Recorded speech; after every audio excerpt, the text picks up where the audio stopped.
வணக்கம். பொங்கல் 6 days லீவ்ஸை முன்னிட்டு வந்து தலை படமும் தலைவர் படமும் ரிலீஸ் ஆயிருக்கு. அஜித் படம்னாவே பக்கா மாசா இருக்கும் அப்படின்றது அவரோட ரசிகர்களுடைய எதிர்பார்ப்பு. அதிலும் இந்த படம் வந்து ஃபேமிலி ஓரியன்ட் மூவி அப்படின்னு ஆல்ரெடி சொல்லிட்டதால இந்த படம் மீதான எக்ஸ்பெக்டேஷன்ஸ் வந்து ரொம்ப அதிகமாகவே இருந்தது. விஸ்வாசம் படம் இந்த எக்ஸ்பெக்டேஷன்ஸ் எல்லாம் நிறைவேற்றுச்சா இல்லையா அப்படிங்கிறத பார்ப்போம். கொடுவிலார்பட்டி அப்படின்ற கிராமத்துல ஒரு பெரிய தலை அஜித். அந்த ஊர்ல திருவிழா நடக்கணுமா நடக்க கூடாதா அப்படிங்கிறத கலெக்டரே வந்து அஜித் கிட்ட கேட்டுதான் முடிவு பண்ணுவாரு. அப்படிப்பட்ட தூக்குதுறைக்கு ஒரு பெரிய மன கஷ்டம். அது என்னன்னு பாத்தீங்கன்னா 10 வருஷமா தன்னோட மனைவியும் மகளையும் அஜித் வந்து பிரிஞ்சிருக்காரு. அவர் எதுக்காக பிரிஞ்சாரு, மீண்டும் அவங்களோட இணைஞ்சாரா இல்லையா அப்படின்றதுதான் இந்த படத்தோட கதை. அடாவடி, அலப்பற, மாஸ் அப்படின்னு தூக்குதுறை கேரக்டரா அஜித் வந்து செம்ம கச்சிதமா பொருந்திருக்காரு.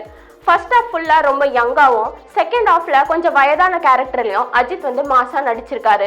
முதல் பாதியில கலகலப்பான நடிப்பையும், இரண்டாம் பாதியில ஒரு சீரியஸான நடிப்பையும் கொடுத்து பெர்ஃபார்மன்ஸ் ஓரியண்டா அஜித் வந்து பயங்கரமா பின்னி எடுக்கிறாரு.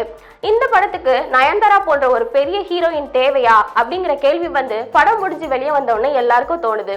ஃபர்ஸ்ட் ஹாஃப்ல அஜித் நயன்தாராவோட ரொமான்ஸ் காட்சிகள் ரொம்பவே நல்லா இருக்கு.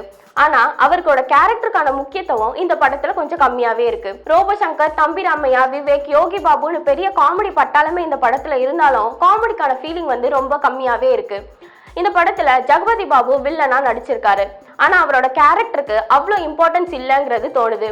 படம் முடிகிற வரையும் இவர் நல்லவரா கெட்டவரான்ற கன்ஃபியூஷன்லேயே இருக்கு. இமானோட இசையில பாடல்கள் எல்லாமே நல்லா இருக்கு. அதே மாதிரி பின்னணி இசையும் மாசா இருக்கு. திலீப் சுப்ராயனோட ஸ்டண்ட் காட்சிகள் எல்லாமே ரொம்ப சூப்பராகவே இருக்கு. டைரக்டர் சிவா வந்து ஃபேமிலி ஆடியன்ஸையும் கவர் பண்ணோம், ஃபேன்ஸையும் கவர் பண்ணோம் அப்படின்ற காரணத்துக்காக ஆக்ஷனையும் ஃபேமிலியும் ஒன்னா கலந்து படத்தை ஒரு விதமா கொடுத்துருக்காரு. இந்த படத்துல அஜித் நயன்தாரா பிரிஞ்சதுக்கான காரணம் என்னன்னு பாத்தீங்கன்னா அது பெரிய அளவுல நம்மளுக்கு இம்பாக்ட் கொடுக்கவே இல்லை. ஃபர்ஸ்ட் ஹாஃப்ல நயன்தாரா டாக்டரா இருக்காங்க, செகண்ட் ஹாஃப்ல அப்படியே ரொம்ப ஆப்போசிட்டா தொழிலதிபரா மாறிடுறாங்க. இந்த சேஞ்ச் ஓவர் எப்படி வந்ததுன்னு தெரியவே இல்லை.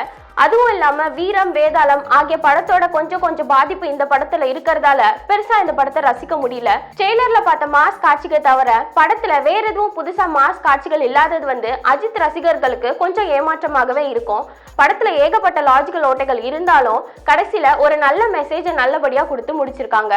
மொத்தத்துல அஜித் ரசிகர்களுக்காக ஒரு பக்கா கமர்ஷியல் படம் தான் விஸ்வாசம். நீங்க படம் பார்த்துருந்தீங்கன்னா உங்களோட கமெண்ட்ஸை கமெண்ட் பாக்ஸ்ல கமெண்ட் பண்ணுங்க. அப்படியே மறக்காம எங்க சேனலுக்கு சப்ஸ்கிரைப் பண்ணிருங்க.